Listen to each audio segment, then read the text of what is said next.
योगिनी एकादशी व्रत महिमा कथा पूजा विधि सहित। योगिनी एकादशी व्रत कथा महाभारत काल की बात है कि एक बार धर्मराज युधिष्ठिर ने भगवान श्री कृष्ण को कहा, हे त्रिलोकीनाथ, मैंने जयेष्ठ माह के शुक्ल पक्ष की निर्जला एकादशी की कथा सुनी। अब आप कृपा करके आषाढ़ माह के कृष्ण पक्ष की एकादशी की कथा सुनाइए। इस एकादशी का नाम तथा महत्व क्या है, सो अब मुझे विस्तार पूर्वक बताए। श्री कृष्ण ने कहा, हे पांडुपुत्र, आषाढ़ माह के कृष्ण पक्ष को एकादशी का नाम योगिनी एकादशी है। इसके व्रत से सभी पाप नष्ट हो जाते हैं। यह व्रत इस लोक में भोग तथा परलोक में मुक्ति देने वाला है।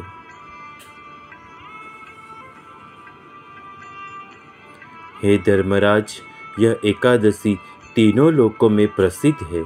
इसके व्रत से सभी पाप नष्ट हो जाते हैं।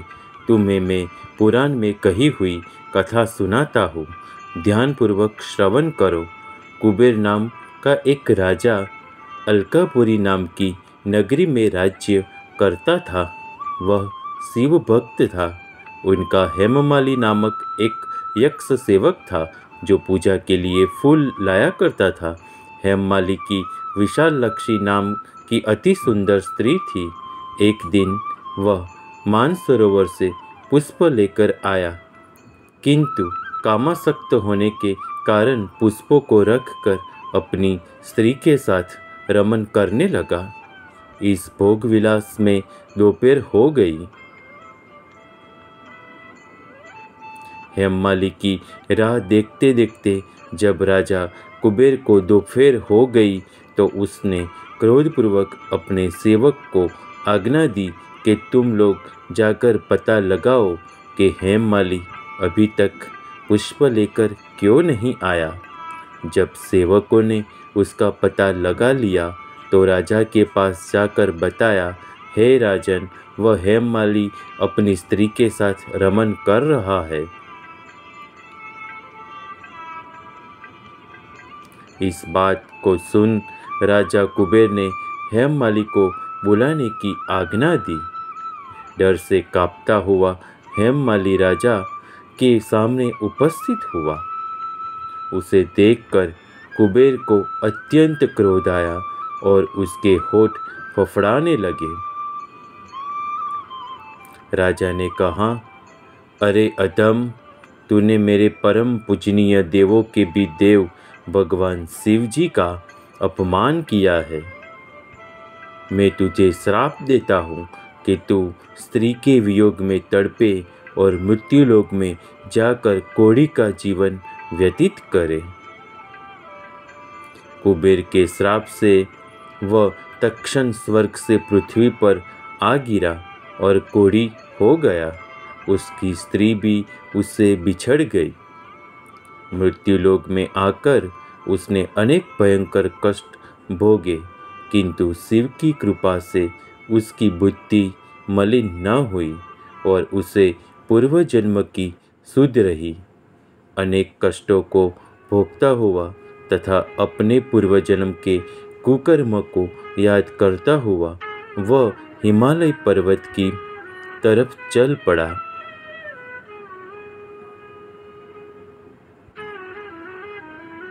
चलते चलते वह मार्कंडेय ऋषि के आश्रम में जा पहुंचा। वह ऋषि अत्यंत वृद्ध तपस्वी थे। वह दूसरे ब्रह्मा के समान प्रतीत हो रहे थे और उनका वह आश्रम ब्रह्मा की सभा के समान शोभा दे रहा था। ऋषि को देखकर हेममाली वहां गया और उन्हें प्रणाम करके उनके चरणों में गिर पड़ा। हेममाली को देखकर मार्कंडेय ऋषि ने कहा, तूने कौन से निकृष्ट कर्म किए हैं जिससे तू कोढ़ी हुआ और भयानक कष्ट भोग रहा है। महर्षि की बात सुनकर हेममाली बोला, हे मुनि श्रेष्ठ, मैं राजा कुबेर का अनुचर था मेरा नाम हेममाली है। मैं प्रतिदिन मानसरोवर से फूल लाकर शिव पूजा के समय कुबेर को दिया करता था। एक दिन पत्नी सहवास के सुख में फंस जाने के कारण मुझे समय का ज्ञान ही नहीं रहा और दोपहर तक पुष्प न पहुंचा सका। तब उन्होंने मुझे श्राप दिया कि तू अपनी स्त्री का वियोग और मृत्युलोक में जाकर कोढ़ी बनकर दुख भोग। इस कारण मैं कोढ़ी हो गया हूँ तथा पृथ्वी पर आकर भयंकर कष्ट भोग रहा हूँ। अतः कृपा करके आप कोई ऐसा उपाय बतलाइए जिससे मेरी मुक्ति हो। मार्कंडेय ऋषि ने कहा, हे हेममाली, तूने मेरे सन्मुख सत्य वचन कहे हैं, इसलिए मैं तेरे उद्धार के लिए एक व्रत बताता हूँ।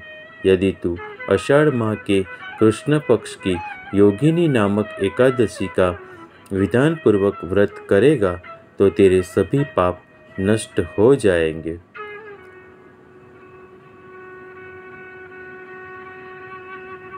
महर्षि के वचन सुन हेममाली अति प्रसन्न हुआ और उनके वचनों के अनुसार योगिनी एकादशी का विधान पूर्वक व्रत करने लगा।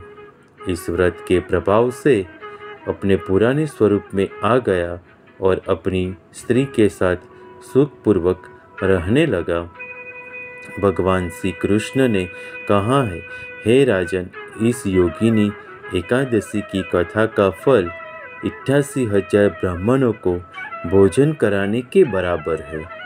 इसके व्रत से सभी पाप नष्ट हो जाते हैं और अंत में मोक्ष प्राप्त करके प्राणी स्वर्ग का अधिकारी बनता है। योगिनी एकादशी व्रत और पूजा विधि कैसे करें, आइए जानते हैं। धर्मशास्त्रों के अनुसार योगिनी एकादशी व्रत से एक दिन पूर्व सात्विक भोजन, मांस, मदिरा, धूम्रपान आदि का त्याग कर दे। फिर 2 जुलाई यानी योगिनी एकादशी व्रत वाले दिन प्रातः स्नान के बाद पीले वस्त्र धारण करें। पूजा घर की साफ सफाई करें। अब आप हाथ में अक्षत, जल और फूल लेकर योगिनी एकादशी व्रत और पूजा का संकल्प लें। पूजा के शुभ मुहूर्त में भगवान श्री हरि विष्णु की मूर्ति या तस्वीर को एक चौकी पर स्थापित कर दे। उनको पंचामृत स्नान कराए। इसके बाद भगवान का श्रृंगार करें।